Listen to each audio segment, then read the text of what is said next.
नमस्ते UFC fans, आप सबका स्वागत है आपके चैनल यूएफसी हिंदी पर। तो आज का पहला न्यूज, एल्जिमेन स्टर्लिन ने 307 में अपनी फाइट से पहले मॉब्सार एवलोएव पर परफॉर्मेंस एनहांसिंग ड्रग लेने का आरोप लगाया। मैंने अफवाहों के थ्रू जो सुना है उसके अनुसार वो एक क्लीन एथलीट नहीं है। लोग कुछ भी कह सकते हैं, आपके पास कोई सबूत नहीं है। मैं भी वही कह रहा था जो लोग कह रहे हैं। तो चलिए बढ़ते अगले अपडेट की ओर। शाफकात रागमनोव ने बिलाल मोहम्मद को रिप्लाई देते हुए कहा, क्या तुम्हारी सेलेक्टिव मेमोरी है और या तुम भूल चुके हो तुमने भी अपनी फाइट 14 मंथ्स के बाद की थी। इसके बाद इसी का रिप्लाई देते हुए बिलाल मोहम्मद ने कहा, सेलेक्टिव मेमोरी काजिक में इसका कोई ट्रांसलेशन ही नहीं बनता। कौन ट्वीटिंग कर रहा है तुम्हारे लिए ब्रो। तो चलिए बढ़ते अगले अपडेट की ओर। केल सानिन का कहना है कि उन्हें इनसाइड स्कूप मिली है कि यूएफसी बुक करना चाहती है Conor McGregor versus Michael Chandler की फाइट जनवरी में कैलिफोर्निया के अंदर। तो अगर ऐसा होता है तो माइकल चैंडलर को और एक महीना वेट करना पड़ेगा। तो यूएफसी की तरफ से एक ट्वीट आई थी कि Robert Whittaker versus Khamzat Chimaev की फाइट,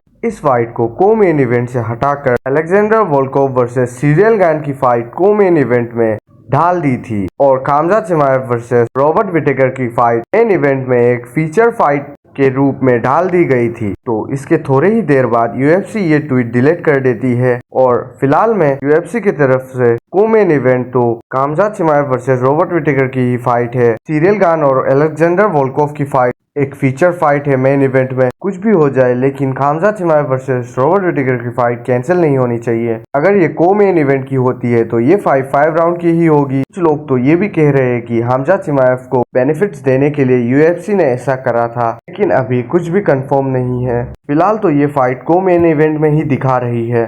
तो चलिए बढ़ते अगले अपडेट की ओर। एडी पिमलेट ने कहा कि वो भी सिमिलर टाइटल पार्ट डिसाइड करेंगे जिस तरह शुगर शोन ओमैली ने किया था। उसकी परफेक्ट रूट और टाइटल फाइट होगी। पहले वो 11 नंबर फाइटर रेनाटो मोइकानो को हराकर second number fighter Charles Oliveira से लड़ना चाहते हैं और उसके बाद टाइटल, जैसे कि शुगर शोन ओमैली ने किया था। पहले 11 नंबर रैंकिंग से लड़कर फिर नंबर 1 रैंकिंग से लड़कर टाइटल पात। बिलाल मोहम्मद ने कहा कि वो 185 पाउंड पर जाकर शॉन स्ट्रिकलैंड से मुकाबला करना चाहेंगे। मैं शेन को थप्पड़ मारूंगा। जब मैं टफ फाइट्स के बारे में सोचता हूँ तो शॉन उनमें से एक नहीं है। मुझे लगता है कि वो ये फाइट मेरे लिए इजी होगी। मेरे पास बेटर कार्डियो है उससे और मेरे पास बेटर बॉक्सिंग है उससे। तो चलिए बढ़ते अगले अपडेट की ओर। एलेक्स परेरा ने फिर से अपने इंस्टाग्राम में पोस्ट करते हुए ऑल आउट किया ड्रिकस डुप्लेसिस को और उसका ये कहना था कि वो मिडिलवेट डिवीजन में फिर से जाना चाहते हैं अपनी नेक्स्ट फाइट के बाद। मेरी फाइट का रिजल्ट जो भी हो, मैं फिर से एक डिवीजन नीचे जाना चाहता हूँ।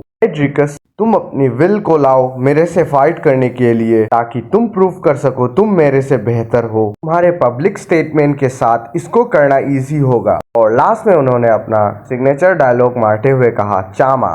तो आपको क्या लगता है, एलेक्स परेरा को फिर से मिडिलवेट जाना चाहिए कि नहीं? कमेंट में जरूर अपना ओपिनियन बता देना। तो इसी पोस्ट के ऊपर मैगोमेड एंग्लाइव ने अपना रिप्लाई दिया और कहा, एलेक्स परेरा तुम बहुत वीक हो। तुम उन्हीं लोगों को पिक करते हो जो तुम्हारे से लोअर डिवीजन में होता है और तुम सोचते हो कि तुम उन्हें बीट कर दोगे। लोग स्टूपिड नहीं है। इसी रीजन के कारण तुम्हें खलील के साथ फाइट करी, मुझसे नहीं। तो आज के लिए इतना ही। मिलते हैं किसी ऐसे ही दूसरे वीडियो पर और वीडियो अच्छा लगे तो लाइक और सब्सक्राइब जरूर कर देना।